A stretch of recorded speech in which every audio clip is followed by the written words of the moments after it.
So, I had been married to Margaret for 10 years, and until recently I thought we had a pretty good thing going, or so I thought. We have a daughter, Emily, who just turned 18. She's my pride and joy, and I've always believed we had a solid family unit. But everything changed a few weeks ago when I stumbled upon a video on my daughter's phone that shattered my world. One evening, I was helping Emily transfer some photos and videos from her old phone to a new one she'd just bought. She handed me her old phone and asked me to save everything important. As I was going through her gallery, my heart stopped when I accidentally played a video. It was a shaky amateur recording of Margaret's lover, Jake, a guy I never really liked in our home, but it got worse, much worse. In the video, Jake was not only having sex with Emily, but he had also brought over some of his friends. One of the guys, after finishing with Emily, casually walked over to Margaret, who was standing nearby, looking disheveled. He smirked and said, "Your daughter is amazing. I'd compliment you too, but you don't look so good right now." Margaret just giggled like it was some inside joke. My blood boiled, and my vision blurred with rage. When I confronted Margaret about it, she didn't even try to deny it. She just stood there, arms crossed, with that bitchy attitude of hers, lying through her teeth about how it wasn't what it looked like. "Oh, come on, honey. Don't be so dramatic," she said. "It was just a bit of fun. You've been so busy with work. I needed some excitement." The lies kept coming. She blamed me for neglecting her, saying I was always too busy or too tired. She even tried to twist it, saying that I should have paid more attention to what was happening in our own home, as if it was my fault she decided to turn our lives into some kind of twisted reality show. I was furious, but I kept my cool. I knew I needed a plan to get my revenge. Margaret and her lover Jake had no idea who they were messing with. They didn't have kids of their own, and they wouldn't be prepared for what was coming. This wasn't just about their betrayal anymore. It was about taking back control and making sure they paid for what they did to our family. As I sat in my car, gripping the steering wheel, I replayed the video in my mind, fueling my anger and resolve. I needed to be smart about this. Margaret and Jake might think they've won, but they were about to face the consequences of their actions.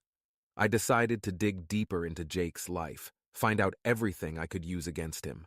Little did I know, the web of deceit I was about to uncover would make my initial rage seem like a minor annoyance. First, I reached out to an old friend of mine, Mike, who was a private investigator. I knew he'd be discreet and thorough. Mike agreed to help and began digging into Jake's background. Meanwhile, I started gathering evidence at home. I installed hidden cameras in various rooms, not just to catch any more of Margaret's infidelities, but also to document her lies and manipulations. I needed all the ammunition I could get. Within a week, Mike came back with a treasure trove of information. Jake was a lowlife, living off of others and getting involved in shady dealings. He had a history of using women for money and connections. The more I learned, the more disgusted I became, not just with Jake, but with Margaret for bringing this scumbag into our lives. It was clear that Margaret had fallen for his charms and lies. But she wasn't innocent in this either. Her behavior had been selfish and reckless. I decided to set a trap. I needed to catch them in the act, not just for my own satisfaction, but to have irrefutable evidence for the divorce proceedings. So I pretended to be out of town on a business trip. I left early in the morning, kissed Emily goodbye, and headed to a nearby motel where I could monitor the cameras and wait. Sure enough, that evening, Jake showed up at my house. Margaret greeted him at the door with a kiss, and they went inside. Watching them together was infuriating, but I held my ground. I needed them to feel secure, to let their guard down completely. I watched as they drank wine, laughed, and eventually started making out on the couch. My hands trembled with rage, but I knew the moment wasn't right yet. Suddenly, a knock at the door startled them both. Margaret got up to answer it, and to my surprise, it was one of Jake's friends from the video. He smirked and made himself at home, pouring himself a drink and making lewd comments about Margaret and Emily.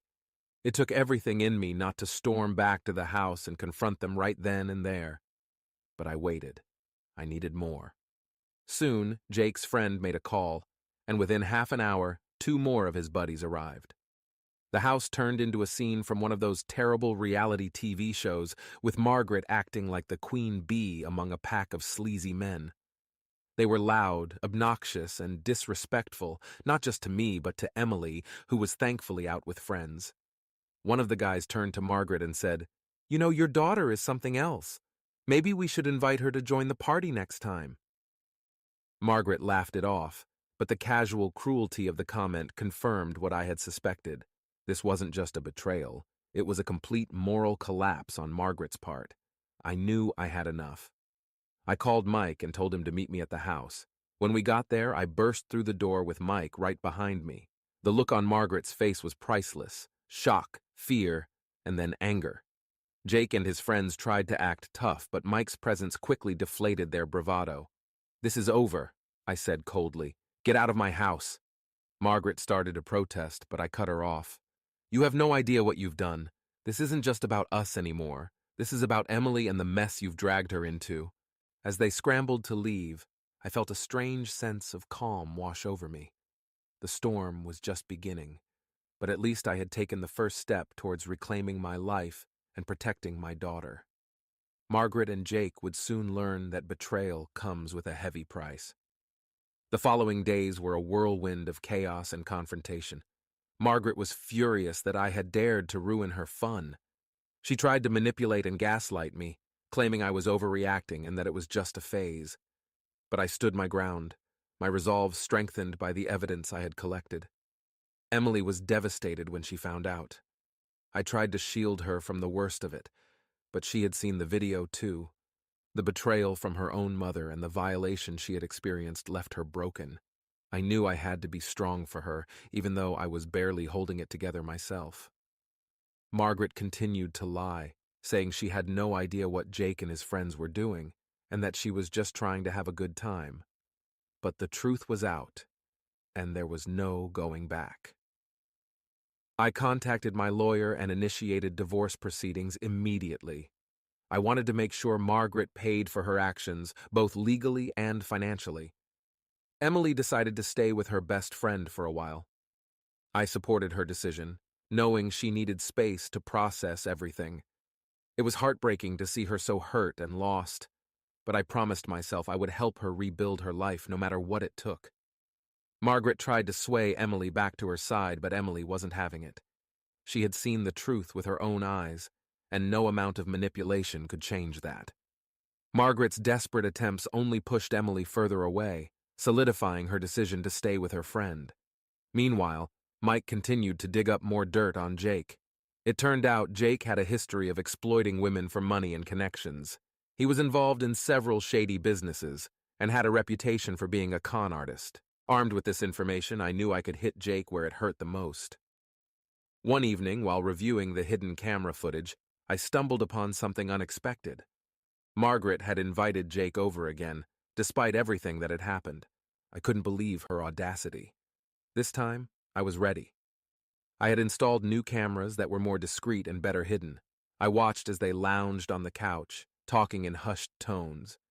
Jake mentioned something about a big score coming up, and how they could make a lot of money if they played their cards right. Margaret seemed intrigued, asking for more details. This was my chance to turn the tables on them. I recorded the entire conversation and immediately called Mike. We needed to act fast. Jake's plans were illegal, and I had the evidence to prove it. With Mike's help, I gathered all the information and presented it to the authorities. Jake's criminal activities were about to catch up with him, and Margaret would be dragged down with him. A few days later, the police raided Jake's apartment. They found incriminating evidence of his illegal dealings and arrested him on the spot. Margaret was also taken in for questioning, as she was implicated in their schemes. The news spread quickly, and soon everyone knew the truth about Margaret and Jake. The fallout was brutal. Margaret lost her job and her reputation. She had no friends left to turn to, and her family disowned her. She was left with nothing, while I focused on rebuilding my life with Emily. The divorce proceedings went smoothly, and I got full custody of Emily. Margaret was ordered to stay away from us and to pay child support. In the end, Margaret and Jake's betrayal had backfired spectacularly. They thought they could play with our lives and get away with it, but they underestimated my determination and the strength of my love for Emily. They were left to pick up the pieces of their shattered lives, while Emily and I moved forward, stronger than ever. With Margaret and Jake out of the picture, I turned my attention to healing and rebuilding our lives. Emily was my top priority. She was still dealing with the trauma and betrayal, and I knew it would take time for her to trust again. I made sure to be there for her, offering support and love whenever she needed it. We decided to move to a new house in a different part of town. It was a fresh start, away from the memories of Margaret and Jake. The new house was smaller but cozier, and we spent the first few weeks making it our own. We painted the walls, bought new furniture, and planted a garden in the backyard. It was a therapeutic process for both of us, and slowly but surely we began to find peace. Emily started seeing a therapist to help her work through her emotions. It was tough at first, but she gradually opened up about her feelings and started to heal. Her therapist recommended that we spend more time together, doing activities that we both enjoyed. We started going on hikes, cooking meals together, and even taking up painting. These moments helped us reconnect and strengthen our bond. One evening, Emily and I were sitting on the porch, watching the sunset. She turned to me and said, "Dad, I never thought we'd get through this, but I'm glad we're here now, just the two of us. I feel like we can finally move forward." Her words touched me deeply.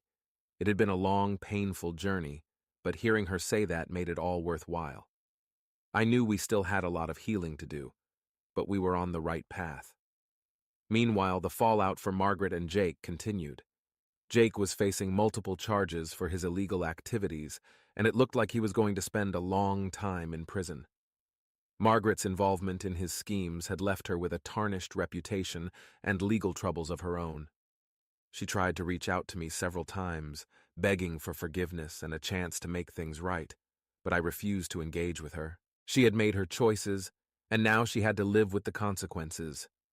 I focused on my job and made sure to balance work with spending quality time with Emily.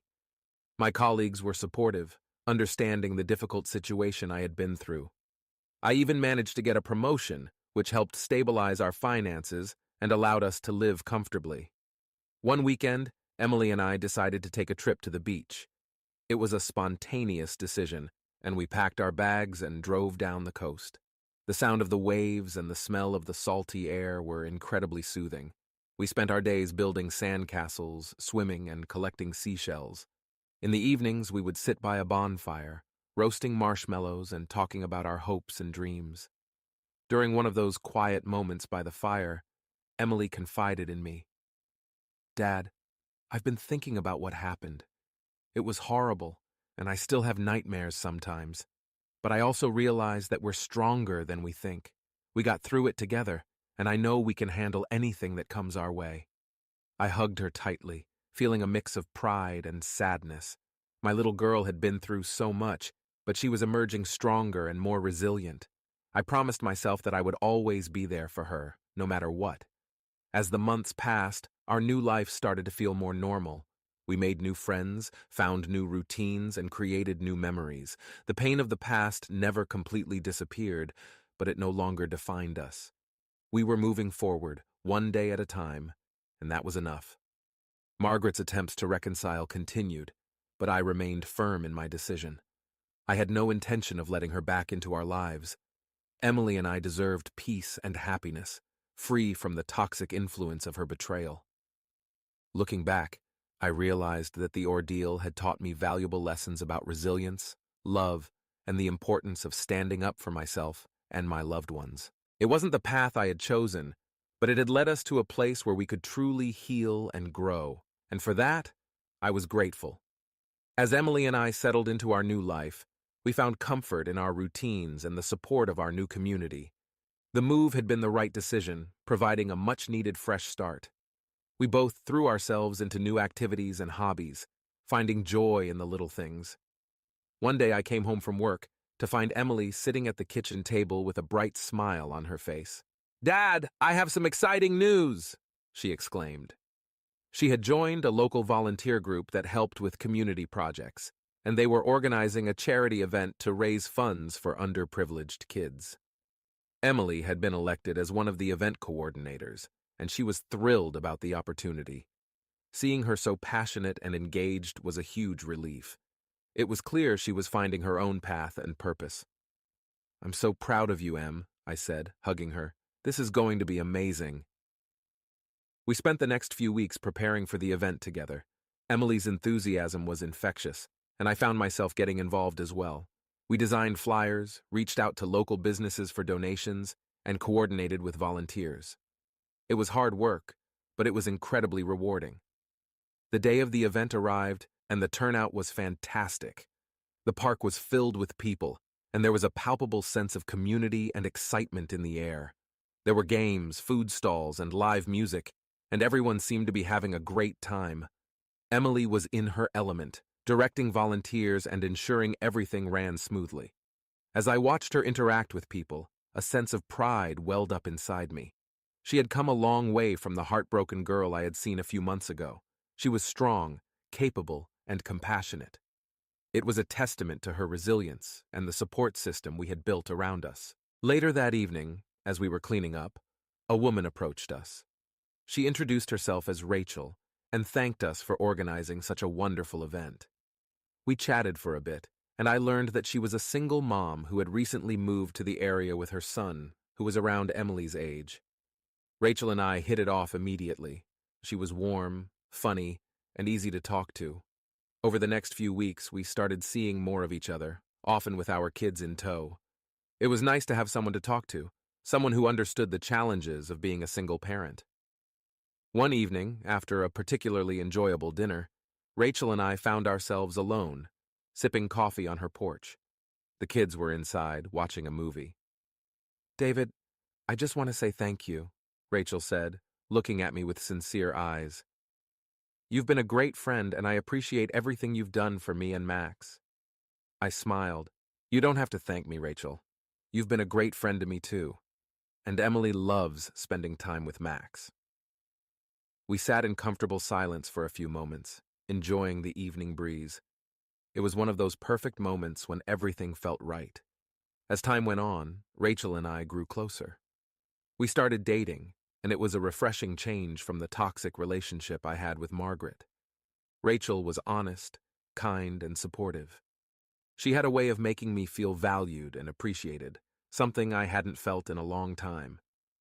Emily and Max got along wonderfully, and it wasn't long before we started doing things as a blended family. We went on weekend trips, celebrated holidays together, and supported each other in our endeavors. It felt natural, like we were meant to be. One day, while we were all having a picnic at the park, Emily pulled me aside. "Dad, I'm really happy for you," she said, hugging me tightly. "Rachel's amazing, and I can see how much she cares about you. You deserve this." Her words meant the world to me. It had been a long and difficult journey, but we had made it through. The wounds of the past were healing, and we were building a future filled with love and happiness. As I looked at Rachel, laughing and playing with the kids, I realized that life had a way of surprising us. What had started as a painful betrayal had led us to a new beginning, one filled with hope and promise, and for the first time in a long time I felt truly at peace. Life had finally settled into a rhythm that felt comfortable and secure. Rachel and I continued to grow closer, and our blended family felt more natural with each passing day. However, just when I thought the storm had passed, Margaret made a sudden and unexpected reappearance. One Saturday afternoon, as Rachel and I were preparing a barbecue in the backyard, the doorbell rang. Emily, who had been setting up the table, went to answer it. Moments later, she called out, her voice tight with tension. "Dad, you need to come here." I exchanged a worried glance with Rachel and walked to the front door, my heart sinking when I saw Margaret standing there. She looked disheveled, a stark contrast to the confident, manipulative woman I had known. Her eyes were red, and it was clear she had been crying. "David, can we talk?" she asked, her voice trembling. I sighed, stepping outside and closing the door behind me. "What do you want, Margaret?"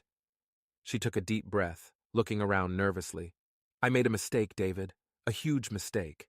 I lost everything. My job, my friends, my reputation. I know I messed up, but I'm trying to make things right. I need your help." I felt a surge of anger. You expect me to help you after everything you've done? After you betrayed me and our daughter?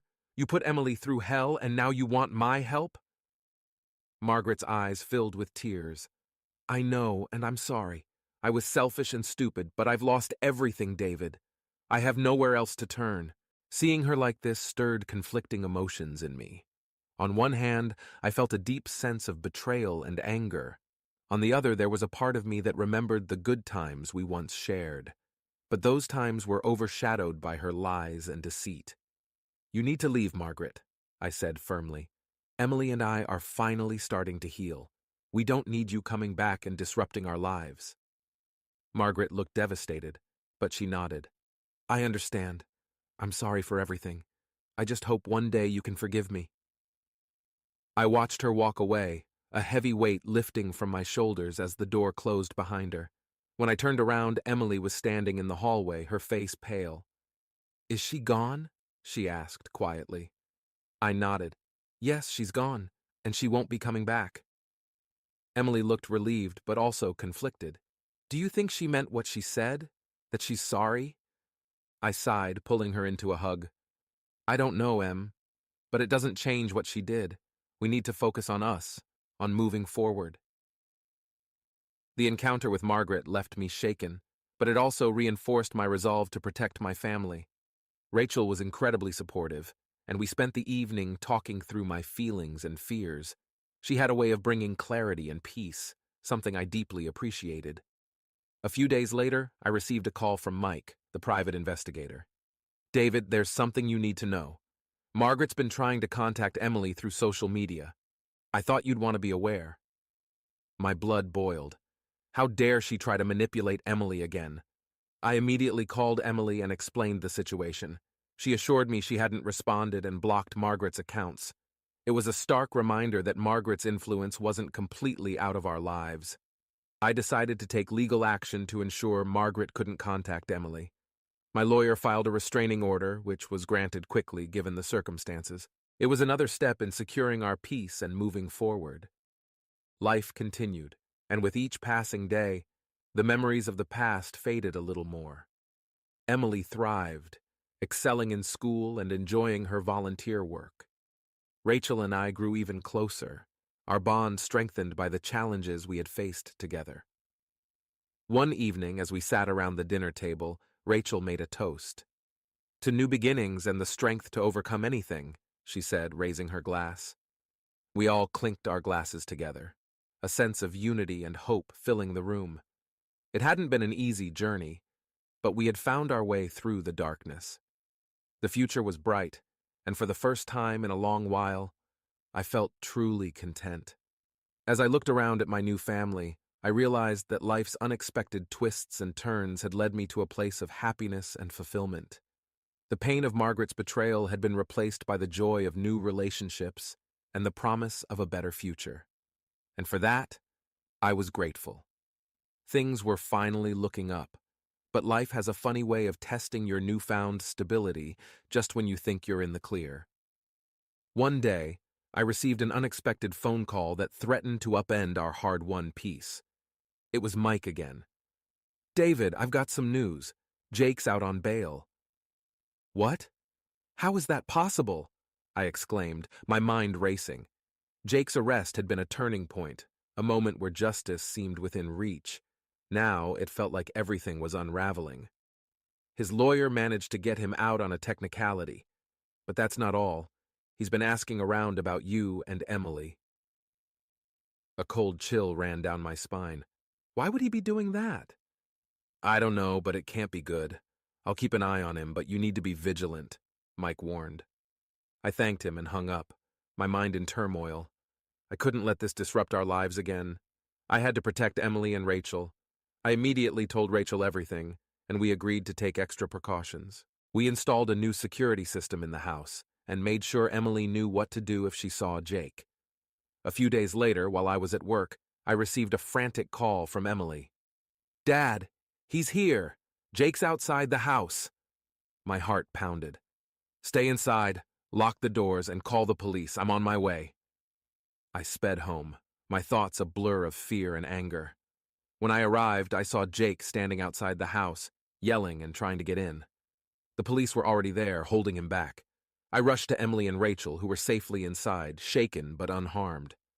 Jake was arrested for violating the restraining order and making threats. This time there was no bail. The ordeal left us all rattled, but it also brought us closer together. We realized just how strong our bond had become and how resilient we were in the face of adversity. Emily and I sat down for a long talk that night. She was scared, but she also felt empowered. "Dad, we've been through so much and we're still standing. I'm not going to let Jake or anyone else scare us anymore." Her words filled me with pride. Emily had grown so much from the ordeal, transforming from a broken-hearted girl into a strong, determined young woman. I hugged her tightly. "You're right, Em.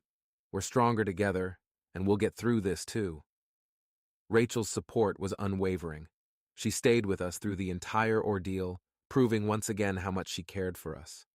Her presence was a comforting reminder that we had built something real and lasting. A few weeks later, we received another piece of news that put everything into perspective. Margaret had been arrested for her involvement in Jake's schemes. She was facing serious charges and a lengthy prison sentence. It was a bittersweet moment. I didn't revel in her downfall, but it did bring a sense of closure. The toxic influences that had once dominated our lives were finally being dealt with. With Jake and Margaret both out of the picture, we could focus on our future. Emily continued to thrive in her volunteer work, and she even received a scholarship to a prestigious university. It was a testament to her resilience and hard work. We celebrated her achievements with a small party, surrounded by new friends, and the supportive community we had become a part of. One evening, as Rachel and I were sitting on the porch, she took my hand.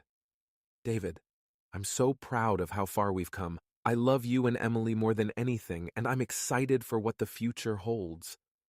I squeezed her hand, feeling a deep sense of gratitude. "I love you too, Rachel. You've been my rock through all of this. I couldn't have done it without you." As we sat there, watching the sunset, I realized that life had tested us in unimaginable ways, but through it all we had found strength, love, and a sense of purpose. The past no longer held us captive. Instead, it had shaped us into a family that could face anything together. We had come full circle, from betrayal and heartbreak to healing and hope. And in that moment, I knew that no matter what challenges lay ahead, we would face them together, united and strong. With Margaret and Jake firmly in the past, our lives began to stabilize in ways I hadn't thought possible just a year ago. The weight of their betrayal had been replaced by a sense of relief and a newfound appreciation for the simple, joyful moments we now shared as a family. Emily's scholarship to the university was a huge milestone, and I couldn't have been prouder. We spent the summer preparing for her departure, shopping for dorm essentials, and planning her move. It was a bittersweet time, knowing she was about to embark on a new chapter in her life, but also feeling a twinge of sadness at how quickly she had grown up. One warm August evening, we threw a going-away party for Emily. Friends, neighbors, and family gathered in our backyard, and the air was filled with laughter and the smell of barbecue. Rachel and her son Max were there, along with several of Emily's friends from school and her volunteer group. As the sun began to set, Emily took a moment to address everyone. "I just want to thank you all for being here and for supporting me through everything. This past year has been really tough, but it's also shown me how strong and resilient we can be. I'm so grateful for my dad, Rachel, and all of you for helping me get to this point." Her words brought tears to my eyes, and I wasn't the only one. Rachel squeezed my hand, and I felt a deep sense of contentment. Emily's strength and positivity were infectious, and it felt like we had all come out the other side stronger. After the party, as we were cleaning up, Emily pulled me aside. "Dad, I'm really going to miss you, but I'm excited for this new adventure. I promise to visit often and call all the time." I hugged her tightly. "I'm going to miss you too, Em, but I know you're going to do amazing things. You've grown into an incredible young woman, and I couldn't be prouder." The following week, we packed up the car and drove Emily to her university. The campus was beautiful, and her dorm room overlooked a lush courtyard. As we helped her settle in, I couldn't help but feel a mix of pride and sadness. This was a new beginning for her, but it also meant letting go a little. We said our goodbyes, and as we drove back home, Rachel reached over and took my hand. "She's going to be fine, David. You've raised a strong, independent daughter." I nodded, feeling a lump in my throat. "I know, it's just hard to let go." Back at home, the house felt strangely quiet without Emily's presence. Rachel and Max moved in with me shortly after Emily left, which helped fill the void. It was an adjustment, but it felt right. We were building a new family together, and it brought a sense of warmth and belonging. One evening, as we sat around the dinner table, Max looked up from his plate. "David, I just want to say thanks for everything. You've made me and my mom feel really welcome here." I smiled, touched by his words. "Your family, Max. We're all in this together." Rachel and I continued to grow closer, and our relationship deepened in ways I hadn't thought possible. We talked about our future, about the possibility of marriage and blending our families officially. It was an exciting prospect, and it felt like the natural next step. A few months later, I took Rachel on a weekend getaway to a cabin in the mountains. It was a beautiful, secluded spot, perfect for some quality time together. On the second evening, as the sun set behind the mountains, I took her hand and led her to a small clearing overlooking a valley.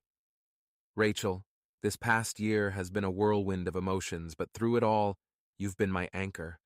I can't imagine my life without you," I said, pulling a small box from my pocket. "Will you marry me?" Tears welled up in her eyes as she nodded. "Yes, David, 1,000 times yes." We embraced, the world around us fading away as we celebrated this new step in our journey together. It was a moment of pure joy and affirmation that we were on the right path. Returning home as an engaged couple felt surreal.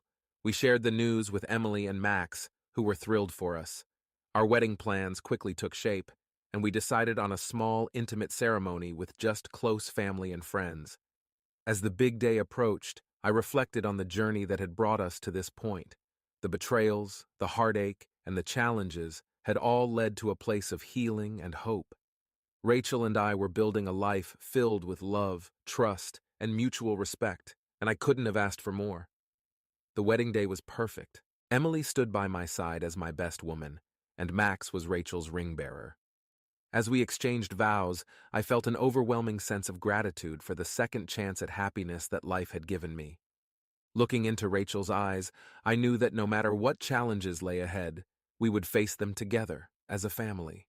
Our love had been tested and had come out stronger, and I was ready to embrace this new chapter with open arms.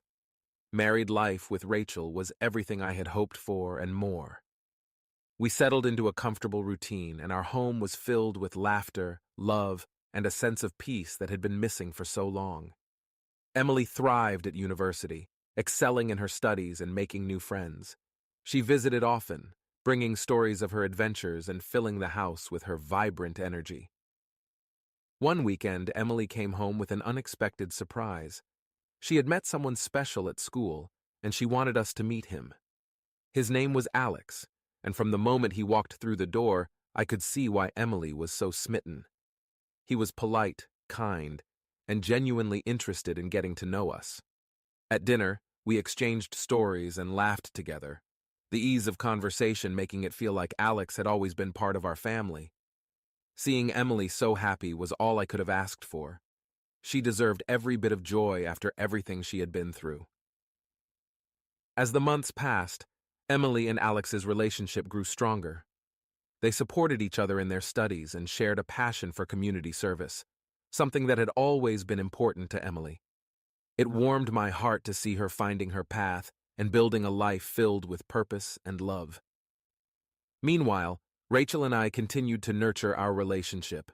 We spent weekends exploring new places, trying out new recipes, and simply enjoying each other's company. Max had adapted well to our blended family, and he and Emily had developed a sibling-like bond that was wonderful to see. One evening, as Rachel and I were sitting on the porch, she brought up the idea of expanding our family. "David, I know it's a big step, but I've been thinking about us having a child together. What do you think?" Her words took me by surprise, but in a good way. The idea of having a child with Rachel, of creating a new life together, was incredibly appealing. I think it's a beautiful idea, Rachel. I'd love to start a family with you. We talked late into the night about our hopes and dreams for the future. It was a big decision, but one that felt right for us. The next few months were a whirlwind of excitement and anticipation as we began the journey of expanding our family. Rachel's pregnancy brought a new kind of joy into our lives. We went to doctor's appointments together, picked out baby names, and prepared the nursery. Emily and Max were over the moon at the thought of having a baby brother or sister. It felt like our family was coming full circle, growing and evolving in the best possible ways. The day our baby girl Lily was born was the happiest day of my life. Holding her in my arms, I felt an overwhelming sense of love and gratitude. She was perfect, a symbol of the new beginnings and endless possibilities that lay ahead. As Lily grew, our home became even more filled with laughter and love. Emily and Max were doting siblings, always eager to help and spend time with their baby sister. Rachel and I cherished every moment, knowing how precious and fleeting these early years were. One evening, as I was putting Lily to bed, Emily came into the nursery.